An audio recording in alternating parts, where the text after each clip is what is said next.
Well, looks like we are live. Good morning, everybody. Welcome back to the Sleuth Intuition channel. Just hang tight, grab a drink. We'll get started in about 5 minutes. Give everybody an opportunity to kind of get settled in here.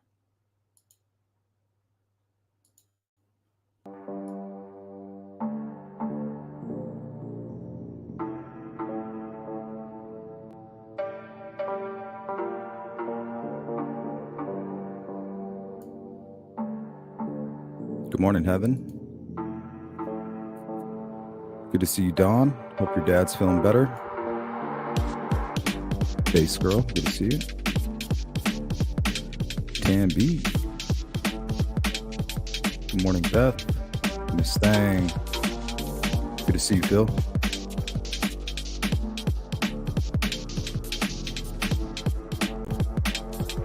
Rescue, hello. Kevin, Boston, Jill, good to see you. My guy Brad, what's up? Julianne, good to see you. And D, what's up, D? Happy Monday, Rhonda. And good morning to you, Deb.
Prime housewife. Good morning. Hey, Indy. Drop a comment.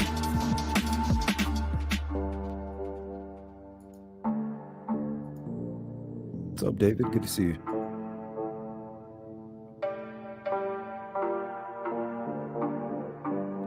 What is up, Leslie? Good morning. Good to see everybody. We'll be going here in a minute.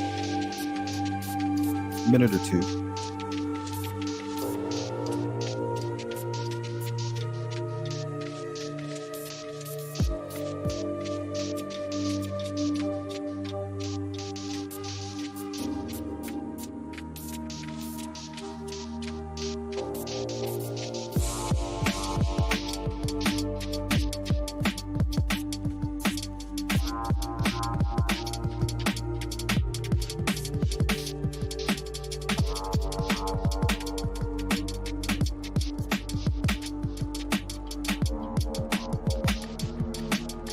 Good to see you, Rain Dancer.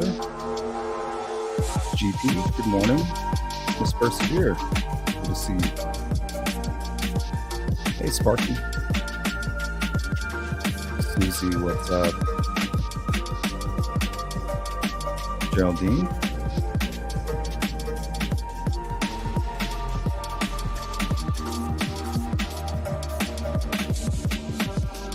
Abby's grandma, good morning. Blankmeister, what up?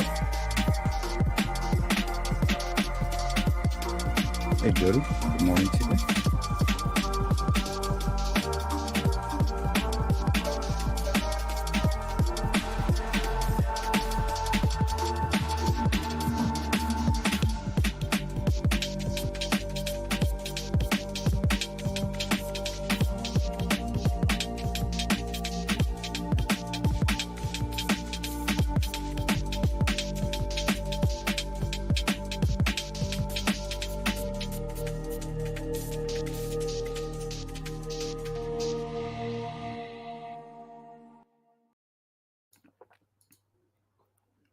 All right. Guess 5 minutes is enough time to allow people to get settled in. Good to see everybody.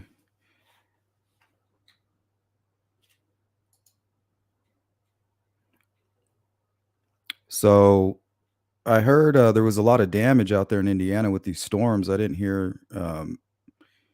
Thankfully, I heard there was no real anything serious as far as injuries, so that's good news. I was getting some crazy videos sent to me. I'm not sure if I can share them. So, um, but yeah, I mean, somebody sent me a picture of a tornado tearing right down the center of what looked like an apartment complex. Yeah, it was insane. Yeah, we don't have to deal with that here in Arizona. It's like another planet or something. Thank you, Sensei. Sensei with a super sticker donation to the channel. Thank you. How you doing? Feel like I haven't seen you in a minute.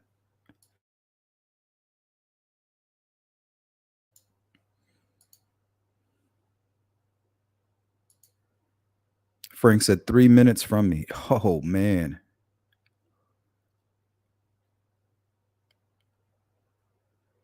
That's pretty scary, Frank. Did they send off the tornado warnings and did you have to take shelter?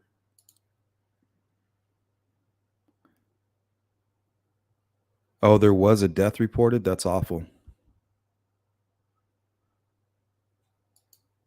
I mean, you'd have to assume not everybody has a place to go. What do you do if a tornado comes ripping through and you have nowhere to go?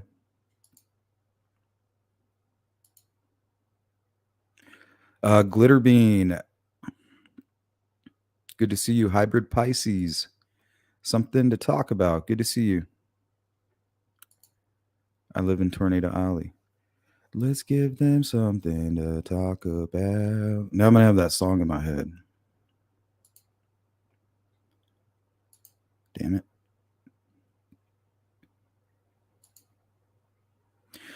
All right. This is what we're basically going to be getting into today. We're going to ask a real tough question. I'm not going to give that question out just yet. We're going to talk a little bit about a man named Richard Ritchie. You guys ever heard that name before? They were life flighted into Evansville hospitals. Wow. Susie, your power went out.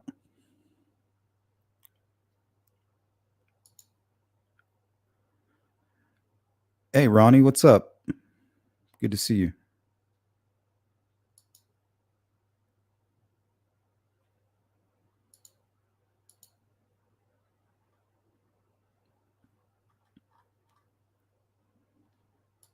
Beth says nope, nope.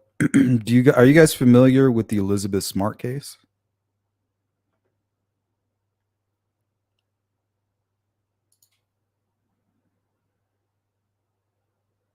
Boston says huge flat cloud right in front of girlfriend's house over her pond started spinning big time, then fell apart. Oh, what's that? A wall cloud, right?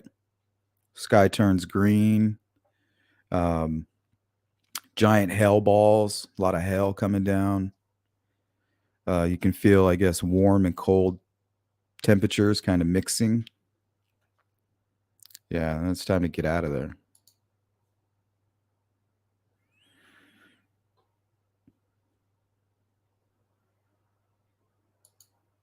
Yeah, it's a good song. No, I didn't see it on TV. Somebody sent me their own video from their phone.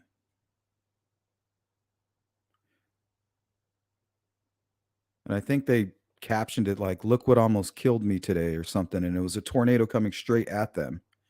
And it was oh no, she said tornado ripping through my neighbor's home. And it was like maybe 200 yards in front of her. And the tornado didn't even look that big, but you could tell it was really strong and it was just ripping through these apartments. It's like, damn.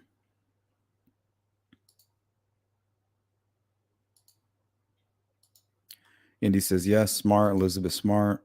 Okay, well, Richard Ritchie is a guy who was falsely accused of kidnapping her. We're going to talk a little bit about him. It's going to have to do with the question we're going to ask. It'll eventually lead into some discussions about Ron Logan. But the main focus will be on Richard Allen, whether or not things are changing as far as other actors, other people being involved. Where do we stand on that after these so-called confessions and things like that? And then we're going to go over some huge lies that were put in the Ron Logan search warrant affidavit by the FBI. We're going to point out at least two bold-faced lies. We're going to put them on blast, and that is pretty much going to do it. So the question of the day is: could Richard Allen be innocent? I mean, let's ask the question realistic and give me honest answers.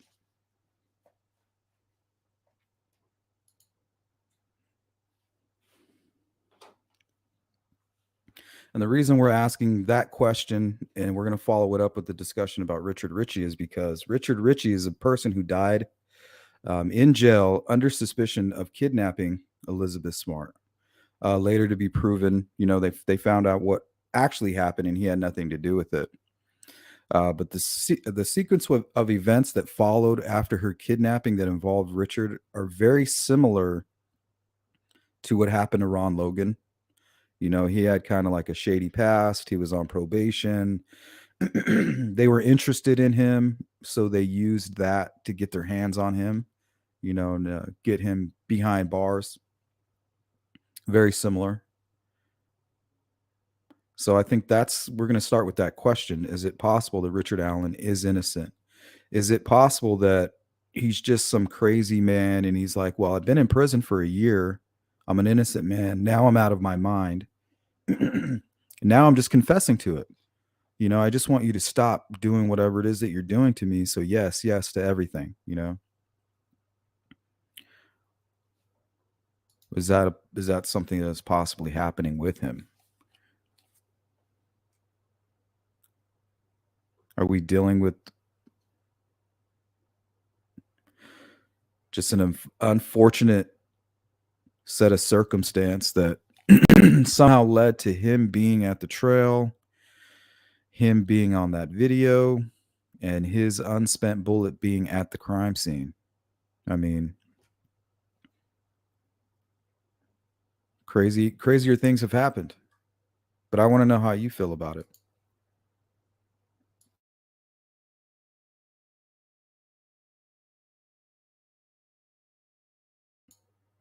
Hey, what's up, Michelle? 2:15 a.m. Why am I awake?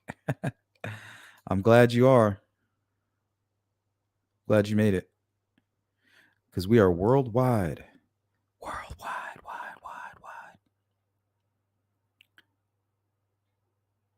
The hail and sideways rain got my attention. Yeah, the hail. I was always told it was the green clouds, kind of wall clouds, and then like a greenish color.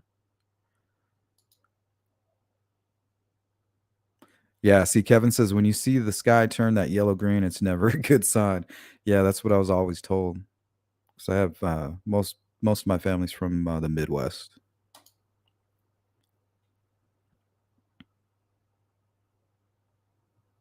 Yeah, some of the photos that were sent to me were like baseball sized hail.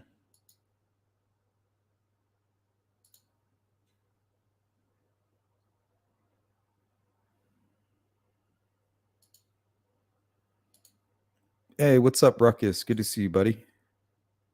Louise, what's up? 88 in chat and 20 likes. Ooh, got some scrubs in the house today, but that's okay.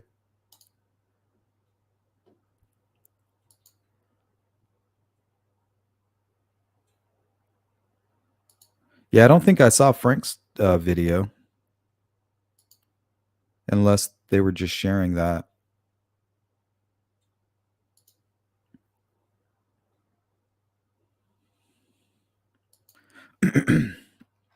Frank says, no, not innocent. Well, you don't think it's possible? With what you know, unspent shell casing, he placed himself there. Witnesses were able to place him there. Witnesses also stated he was the man that they saw in Libby's video. So, I mean, he's basically,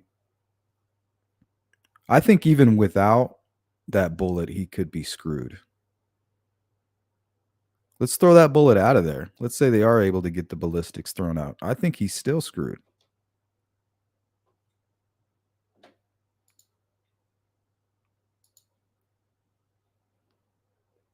Yeah, Rhonda, that's a great point. He hasn't said he was innocent. Yeah, you think every time he was on camera, he would scream it. If I was falsely accused, every time you pulled me out of that van and transported me to jail, every time I saw a camera or somebody looking at me, I would yell it. I'm an innocent man. They've got the wrong guy. I have no clue what's going on. I'm being framed. You know, that would be the only words that ever came out of my mouth. Not wait around. I would be like, I need to go to trial. If I'm guilty, you better prove it to me right now, today. I'm not going to sit around for a year bickering and um, I don't know. It's just very weird, this entire case. There is a probability that he is innocent. In my Aspie mind, it is less than 12%, but that amount lingers. Yeah, I mean, the probability is there. I think it's, well, 0.12%. That might be right. I don't know. Probably a lot lower than that, I think.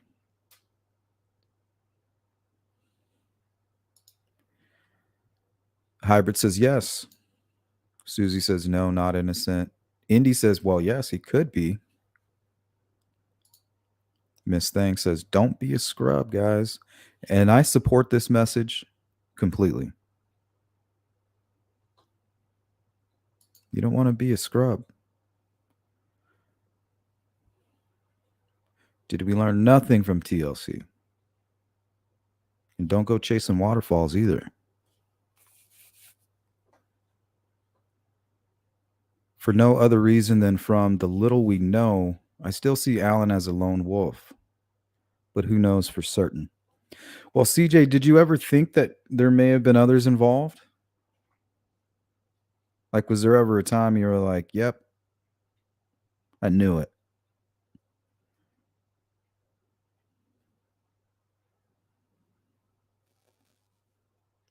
Holy shit, Frank. I'm looking at this tornado, that a picture or the video of a tornado that Frank just sent me from Eric Ford, just south of Stones Crossing and 135.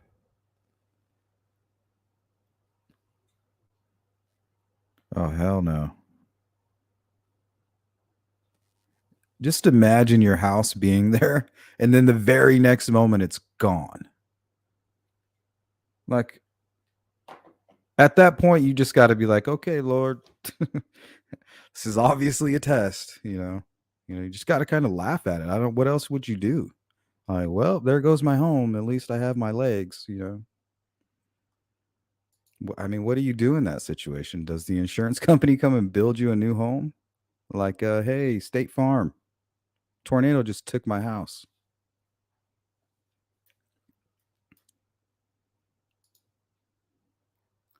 Beth says, did Richard Ritchie utter confessions? No. And the dude died in prison. Is a really awful story. But we should probably explain who Elizabeth Smart is first.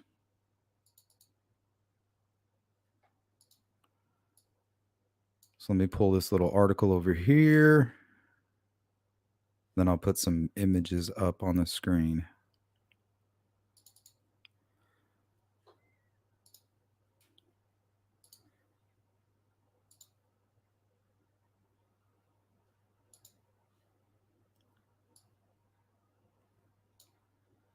Okay, so Elizabeth Smart was kidnapped at age 14 on June 5th of 2002 by Brian Mitchell from her home in the Federal Heights neighborhood of Salt Lake City, Utah.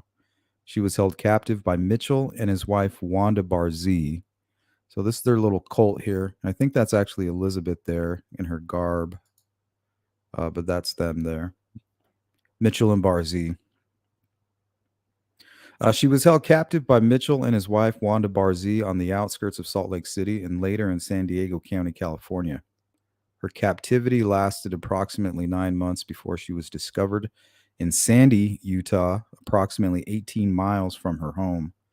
Smart was abducted from her home at knife point by Mitchell. That's the guy you see on the left here. While her younger sister, Mary Catherine, pretended to be asleep. Mitchell, who claimed to be a religious preacher, held Smart at a camp in the woods with Barzee, you can see on the right there, where he repeatedly raped her. During her captivity, Smart accompanied her captors in public on various occasions, dressed head to toe in white robes, and went largely unrecognized by those she came in contact with. Since her abduction and rescue, Smart had become an advocate for missing persons and victims of sexual assault. Barzee was sentenced to 15 years in federal prison in 2009 for her role in the kidnapping and abduction, although she was granted early release on September 19th of 2018. She previously uncredited time served. Mitchell was diagnosed by forensic psychologists as having antisocial and narcissistic personality disorder. Extensive disputes over the competence to stand trial lasted several years before he was deemed mentally capable in 2010. Mitchell was sentenced to life in prison without the possibility of parole in 2011. So that is the story of Elizabeth Smart. This is her kidnapper here and basically like a cult leader. I think that's the day they found her. Here's another image of her kidnapper and Elizabeth out in public. How creepy is that?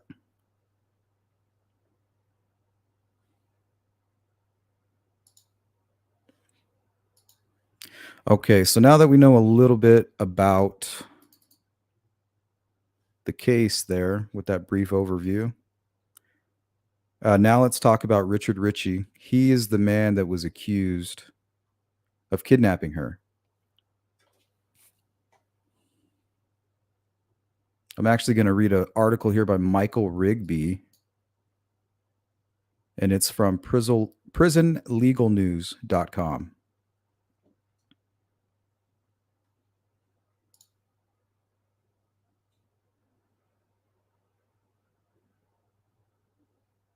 Yeah, technically, Richard Allen is innocent.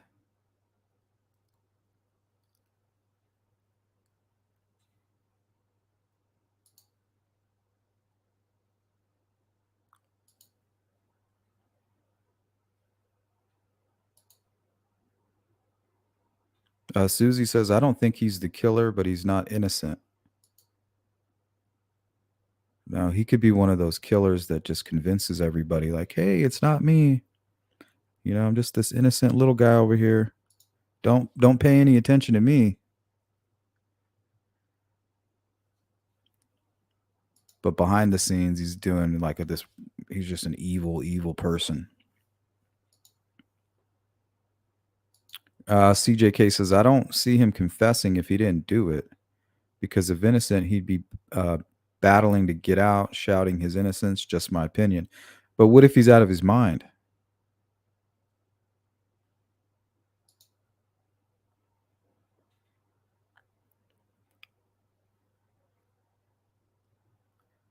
Yep, Beth, he would be screaming for a speedy trial. I agree for that. Anybody that's innocent would. Why would I give you more time as my accuser to build a stronger case? That doesn't make any sense. And that's why they have double jeopardy. You know, that's so that you better make sure you build that case. And that could be what we were dealing with Richard Allen. No, not innocent. That it was well thought out. I think he even dressed like Richard or Ron Logan. I don't know. He looked like we have here. Let me pull up this.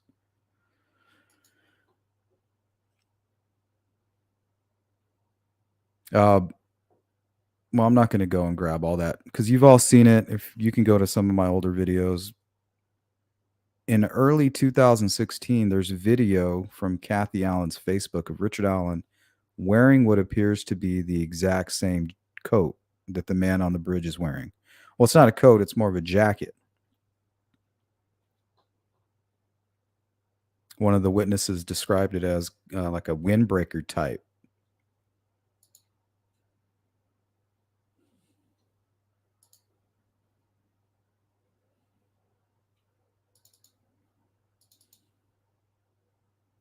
All right, this is a quick little article here, but it's packed full with good information about the case and about what happened to Richie here.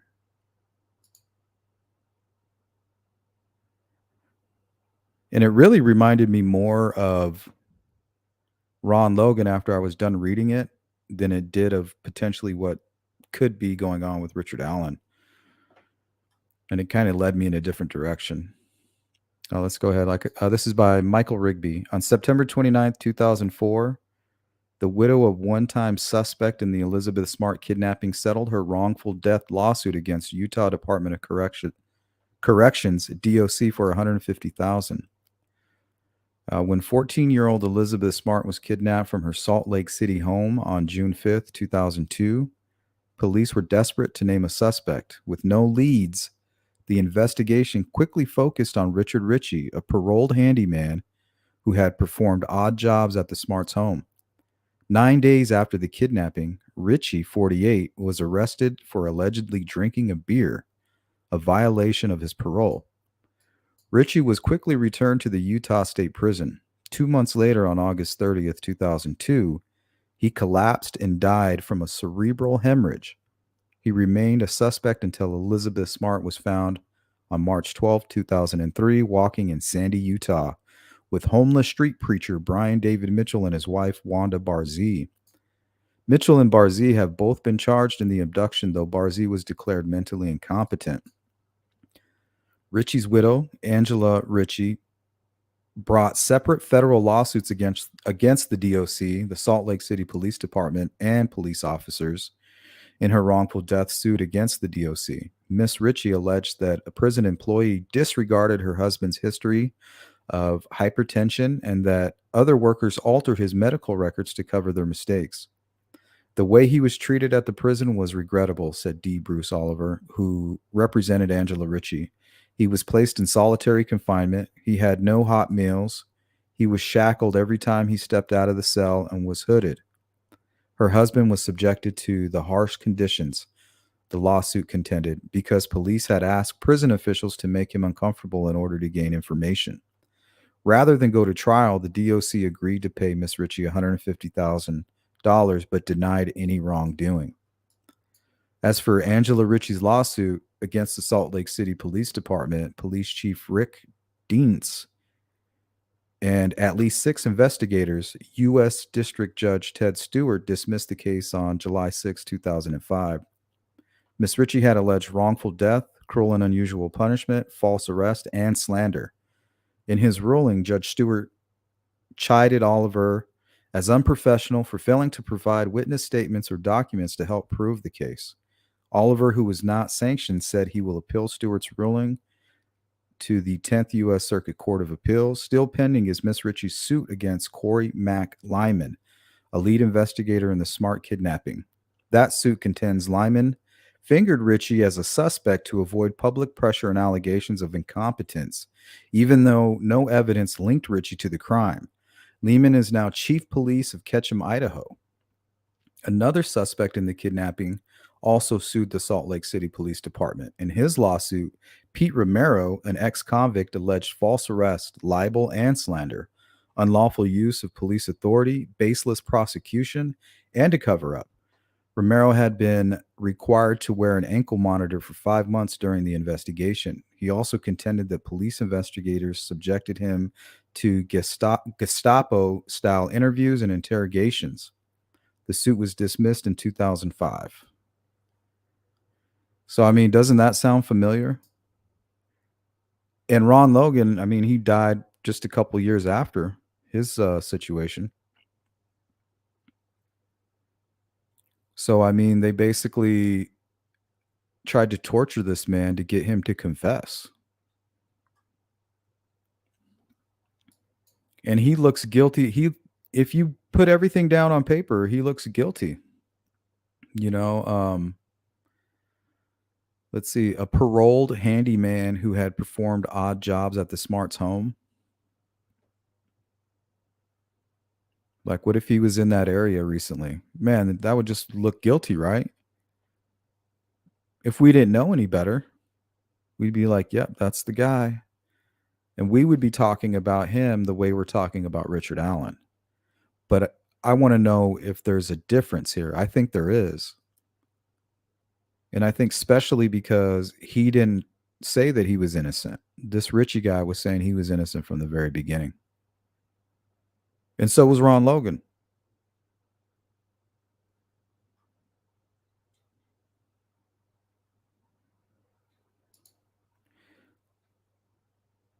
What's up, Adruit?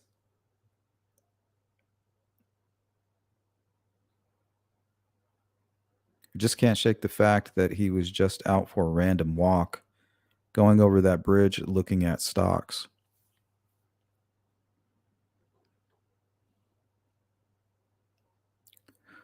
Yeah, I just can't get over the fact that we got this Anthony Shots account saying I was supposed to meet her there that day, but she never showed up, right? And then we got this Richard Allen guy who pulls up at the CPS building, like right at the same time the girls left from their home to get to the bridge. And witnesses described him as walking with purpose. And he just goes right past them and goes directly to the bridge that the girls are asking for a ride to go. They didn't ask to go to the trails. If you listen to every time that Becky Patty or anybody recounts that story, they say they wanted to go to the bridge. Where did Richard Allen beeline it to? He went directly to that bridge. It's as if he wanted to get there before them. Like, I have 15 minutes here. I'm going to get over there and I'm going to assess the situation. They'll be here shortly.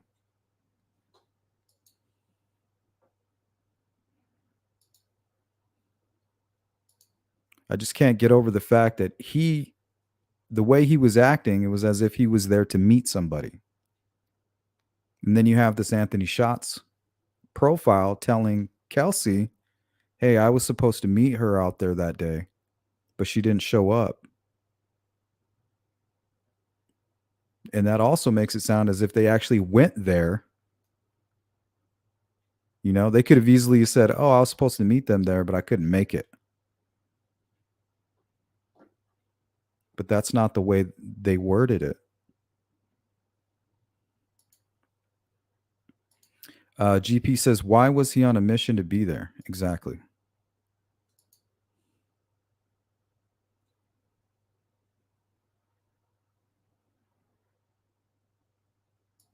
It's a good point.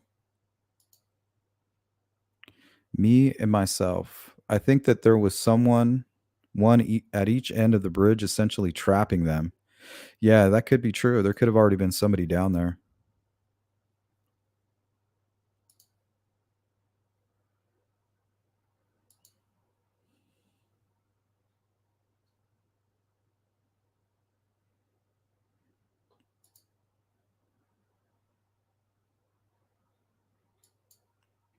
Thanks, me myself. I appreciate that. Well, I hope they get their homes rebuilt quickly. Glitter says Richard Allen is acting pathetic. He's actually convincing me of his guilt. I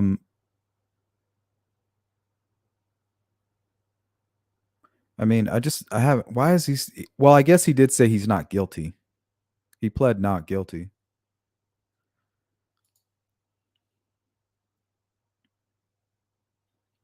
CJK dismissing the drug ring theory.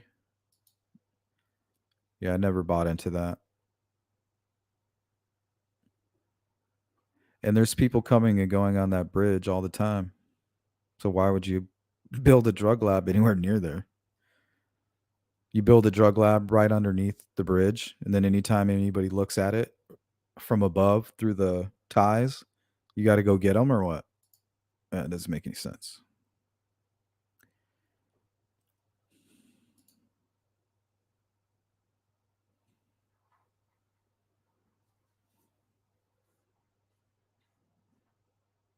Me myself, no, but there's a lot of talk of stuff like that. Storm drains, bomb shelters for presidents from back in World War, I think 1 or 2 days. But never seen anything. Just a lot of talk.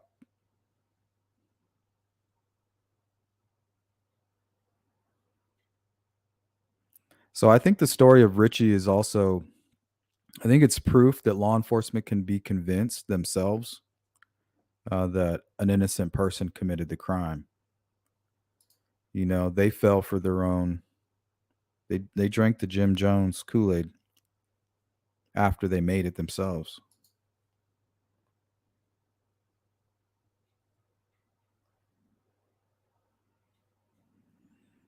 Yeah, glitter.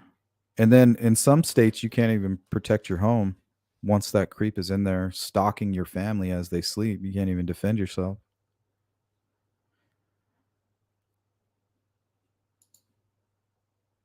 Hey, what's up, Marbles?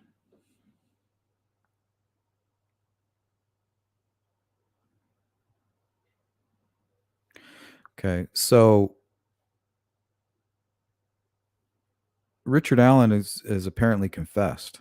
So where does that leave us? Does that change anything?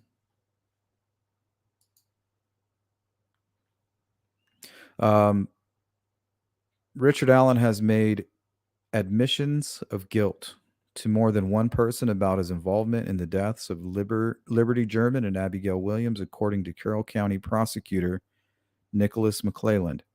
He made multiple confessions to multiple people, McClelland said during Allen's hearing on Thursday. So he's not really shouting from the top of his lungs that he's an innocent man. He's apparently making admissions.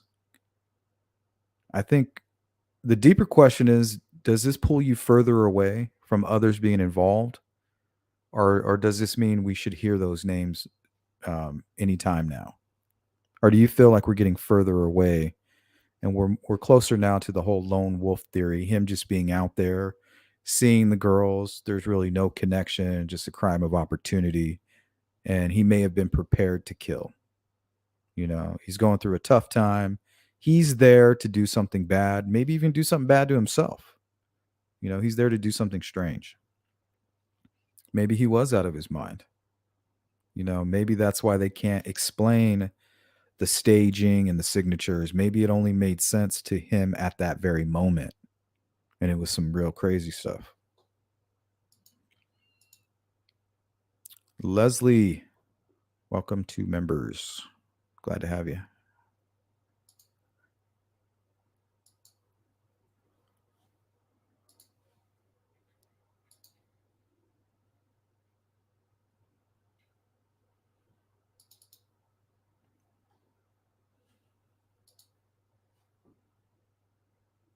And this was shortly after the arrest. This is from Nicholas McClelland to Judge Goll.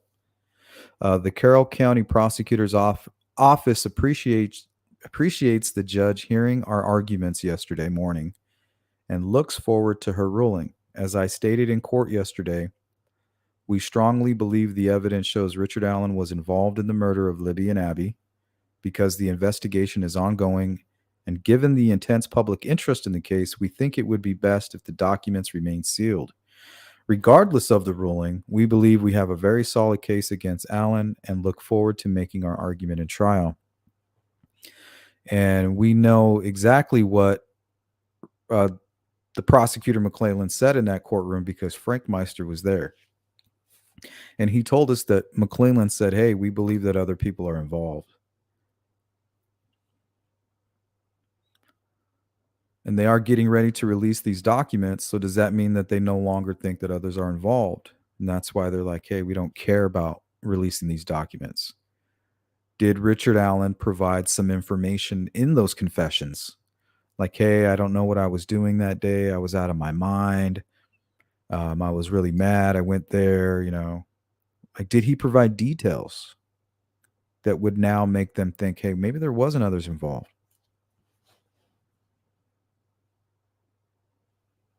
Why did they think others were involved to begin with?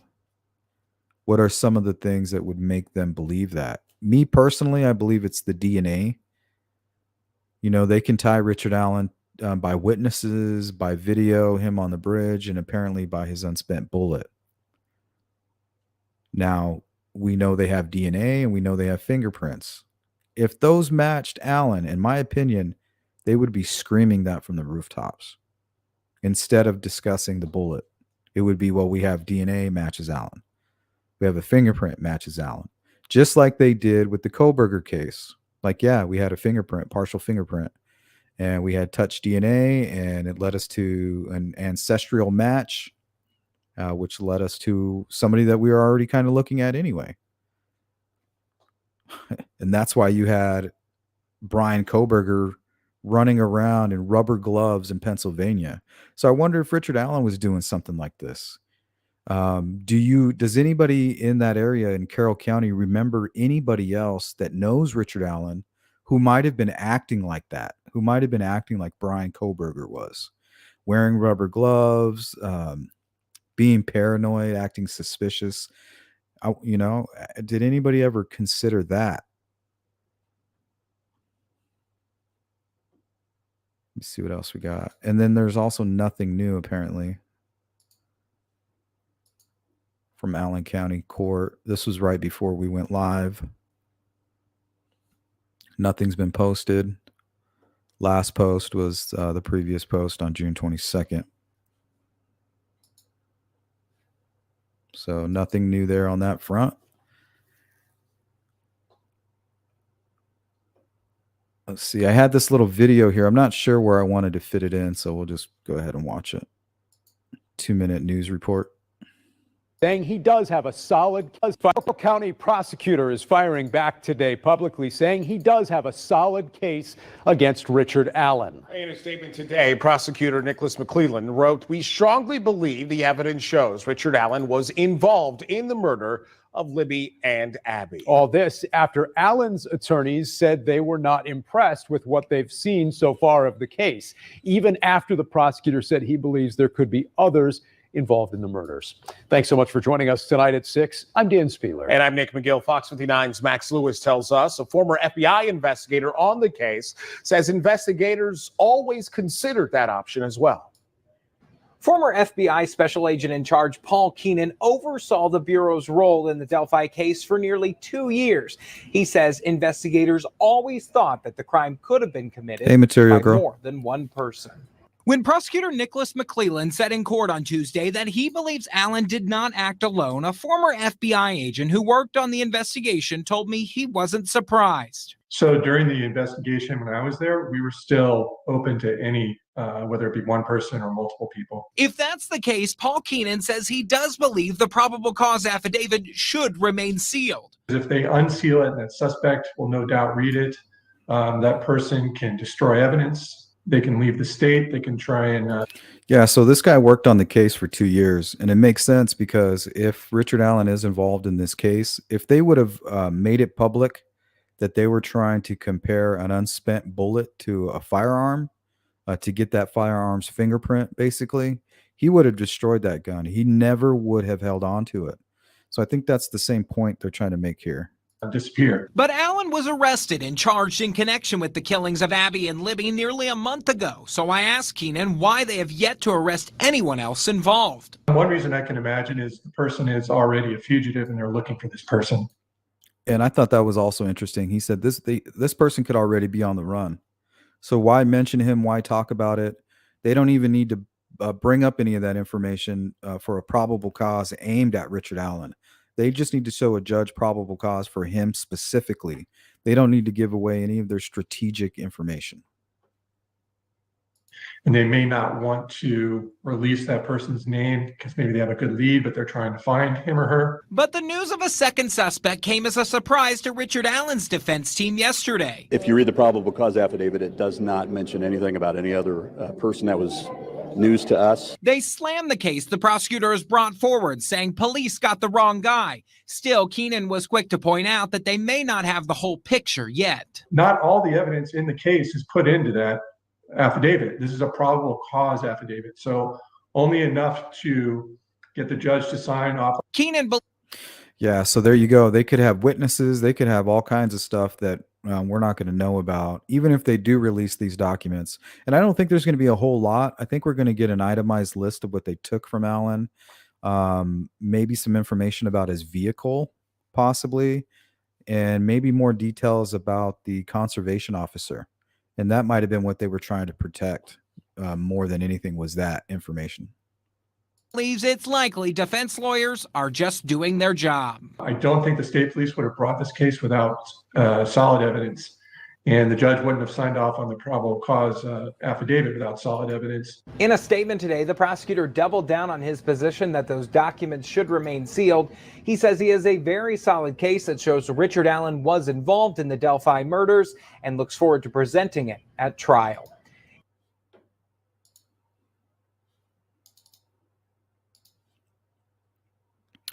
Mike's asking, I wonder if they will release them at once or like 5 at a time. It'll just be one dump. And they got to go through everything because apparently a lot of other documents were kept from the public. So they have to go through everything. So not just the PCA, they got to go through everything that was filed. Yeah, we got to give a shout out to Kevin Greenlee and the Murder Sheet, for staying active on the case and using their expertise the way that they are. So shout out to you guys.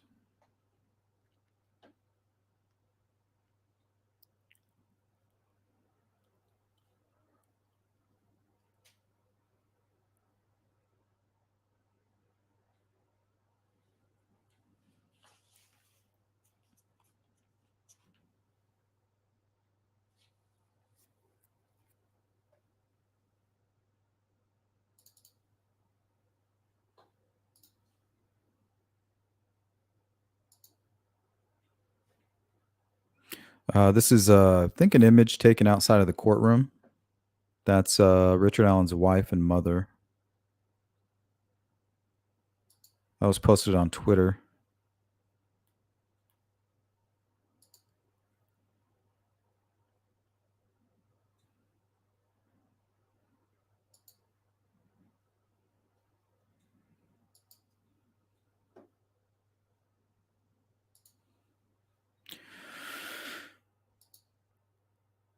I wonder what's going through their minds. I wonder what kind of conversation they're having out there outside that courtroom.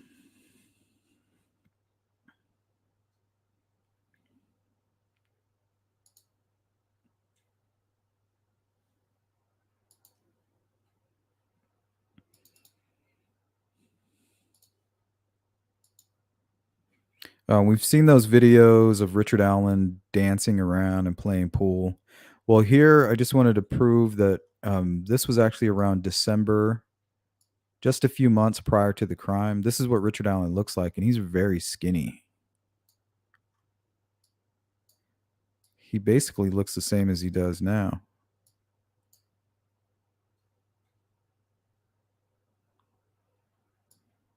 So this is him 2 months before the crime. Is that signs of him being sick or signs of drug use or stress or something?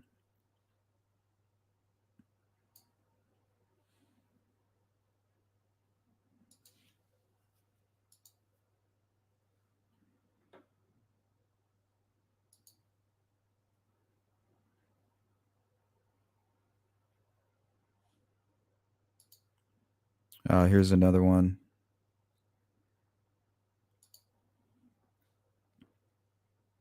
So this video was posted December 6th, 2016. This is, if you watch the video, basically outside of this door here is Richard Allen wearing basically the exact same blue jacket as the man on the bridge. And he's holding a knife in his hand and he's kind of messing with something on the ground. It looks like maybe a bird might have hit their window, and the cat is kind of looking at it, and it looks like Richard Allen's bent over, moving or flipping whatever it is on the ground with a blade. And that was on, it says here that was videos from Thanksgiving, but posted in 2016, December of 2016.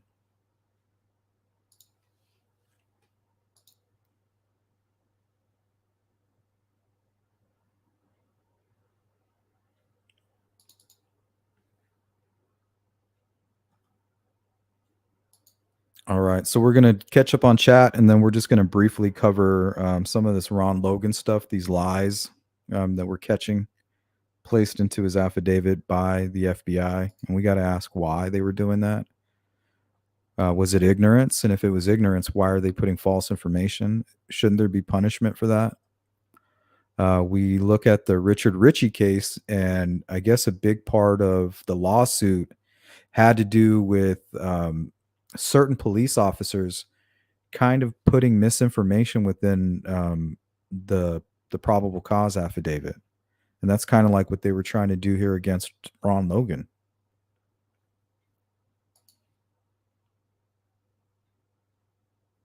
Thanks, Willow. It's always good to see you.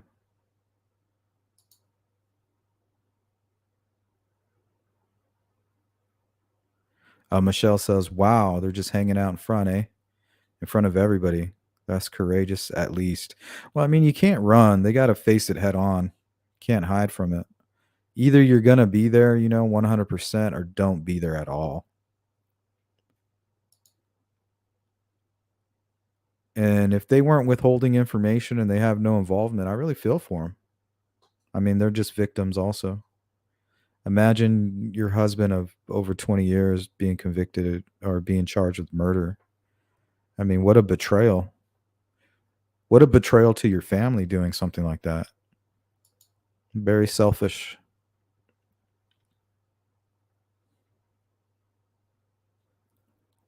Craig says, I think that anyone who kills another human being has a mental problem. We have no choice but to lock them up.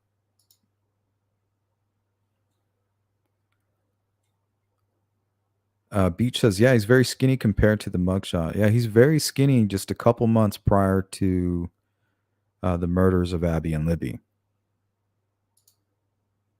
What's up, Charlie? He's back to his normal weight. You can drop weight fast with no alcohol. He actually looks healthier now than his original mugshot.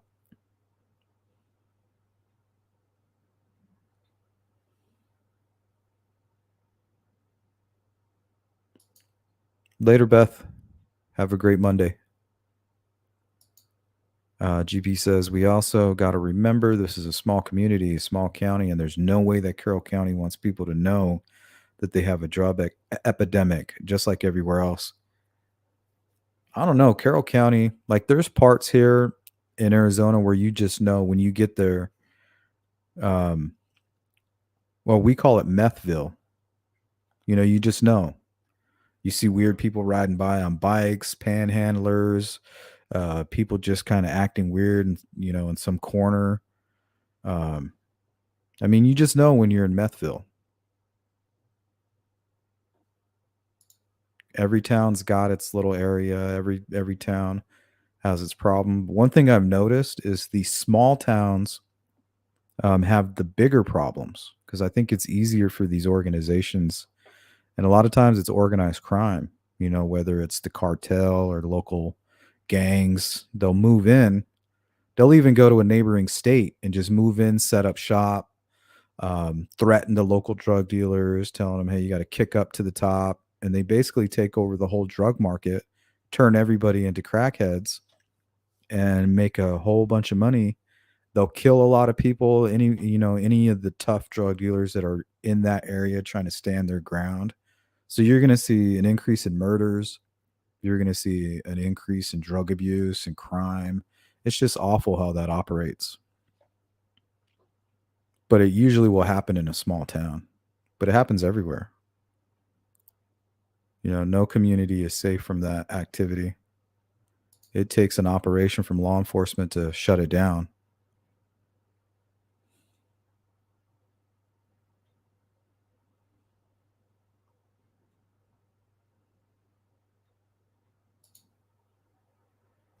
He looks totally okay, in my opinion.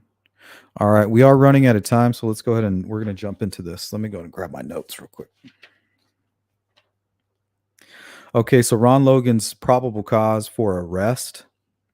And when I say arrest, this is for them arresting him for drinking while on probation as an habitual offender. They ended up arresting him for that. And that probable cause affidavit stated that he asked his cousin to state that he drove him, or basically his cousin stated that he drove him to the transfer station that day. But line 18 of Ron Logan's search warrant, written up by the FBI, states he did not ask his cousin for a false alibi. So let's take a look here. I think this is page 5, line 18 of Ron Logan's probable cause to search his home. This was written up by the FBI. So here, line 18. Logan did not ask, and I think that his cousin is David Nolf, to provide an alibi for his drive to the transfer station on February 13th. Did not ask. This is a bold-faced lie by the FBI right here. Did not ask. So why did they lie like that? Let's take a look here. This was filed April 3rd, 2017. This is the affidavit of probable cause to support issuance of an arrest warrant for Ronald E. Logan. Signed by Fred Rogers. Let's see here.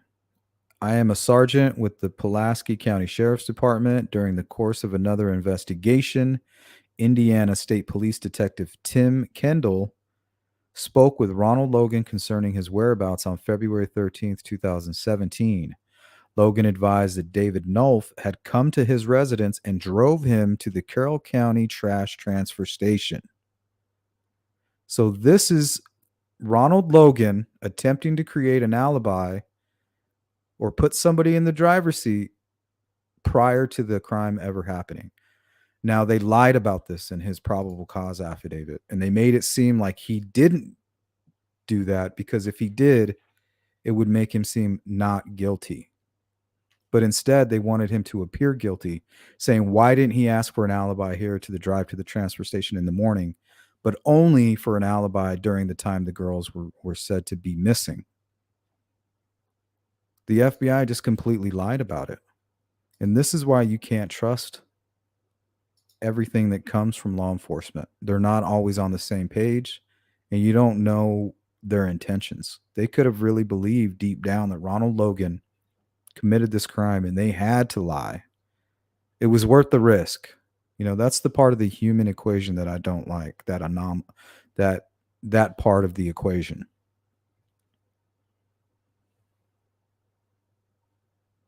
That variable. So here, Logan did not ask Nolf to provide an alibi for his drive to the transfer station.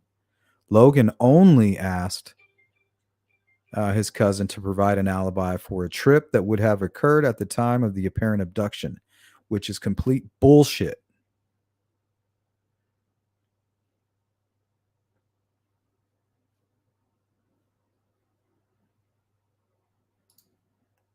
They also stated in that affidavit that the girls were dropped off around 1 o'clock. That's more bullshit. Makes you wonder why they stated that. We know for a fact it was closer to 1:45. Oh, here's another thing I wanted to show you guys. This is the final page of a long letter that Ron Logan wrote to the ACLU. And there's something very interesting that I saw here. Okay, so Ronald Logan's attorney at the time was Aki, the same guy who was representing Keegan Klein, who was basically asked to step down from Keegan, by Keegan Klein. But he says here, let's see. Although my attorney at the time indicated to me that I should expect to be charged for the double homicide while in court. So why would his attorney tell Ron Logan that you should expect to be charged for that double murder? Why would he tell him that? Also in this letter, he states that when they were searching his home, they were looking for 2 articles of clothing. That's all he knew, that they were looking for 2 articles of clothing. And I wonder if he got that information from reading the probable cause affidavit. I think it was underwear and a sock or something like that. And they just didn't even provide him any information. They just did to Ron Logan basically what they did to this Richard Ritchie guy. They arrested him for drinking. They were investigating the Delphi case and found out he was violating his probation. So they threw the book at him. So, that's the only thing that I have a problem with. I don't understand if this is legal, how you can get away with this kind of stuff. Lying in a probable cause affidavit, branding Ron Logan as a murderer of 2 girls without really having proof. Lying about him creating alibis to make him look guilty to the public. Like, that shit is not cool. So you got to ask yourself, are they doing this to Richard Allen? I don't think so. I think it's a different situation. So we're going to hang out another 10 minutes, 10 minutes, just so I can get your guys' response to what we covered. If you're part of the replay crew, make sure you drop a comment because I'm really curious. Could Richard Allen be innocent? I mean, somewhere in there, does that make any sense? And I think it's possible if what his defense is saying, if they're saying, hey, we're dealing with a really sick man here. I mean, for all we know, he could say he's an astronaut, What else is he saying? What else is he confessing to?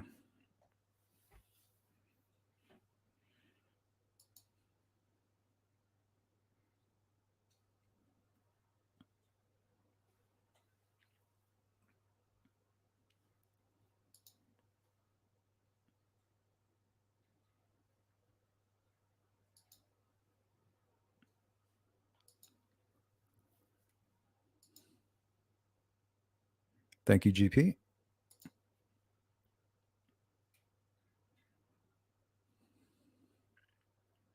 Miss Persevere says, but why create lies? That's why it's so hard to believe law enforcement. Confidence becomes lower.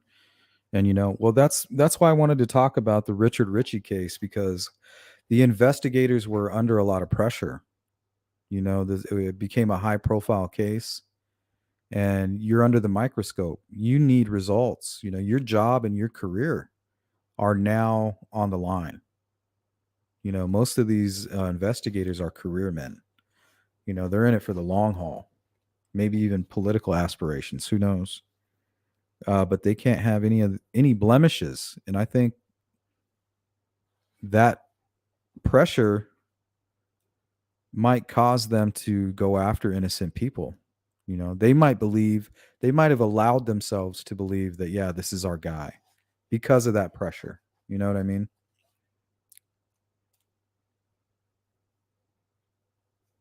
In their mind, they're able to justify it. Like lying about Ron Logan not providing an alibi, asking for an alibi for his drive to the transfer station. Because that proves that he's not trying to conceal his involvement in a murder. It proves that he's trying to conceal his involvement in him violating his probation as a habitual offender, which he knew would result in him going to jail or possibly could. So by him asking for an alibi for that time is almost proof that he's innocent. Why would he do that? And they talk a little bit about Ron Logan's phone pinging near the crime scene after 7:30, 10-ish. Well, for all we know, he went back down there and was like, well, there they are. Like, this is not going to be good. I don't think that's what happened. I think he would have called somebody if he's seen them down there. But I mean, it's safe to say that even if they were found, let's say they were found the next day, it's possible that they're going to discover, that he was driving that morning. Regardless. So they don't need to be dead. They don't need to be missing. They could be runaway or just lost their phones and didn't realize people were panicking about them. Right? But for Ron Logan, it doesn't matter because they're still looking for him and he was still breaking the law that day. So regardless of the outcome and what's going on, all he knows is it's a huge commotion and he's going to be under the magnifying glass. And during that process, they're going to see that he was driving.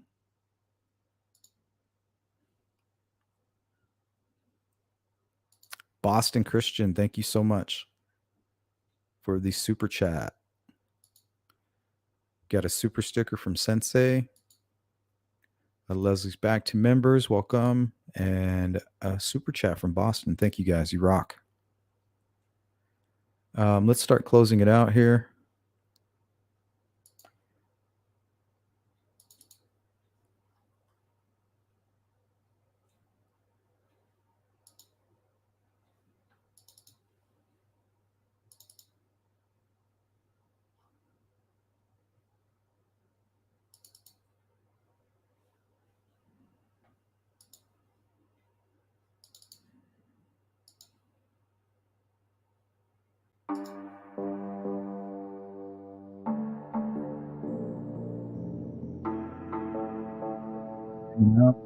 Tuning into the Sleuth Intuition channel. Everybody that donated, participated in the chat. And if you missed the live stream, go ahead and leave me a comment and I'll do my best to get back to you guys.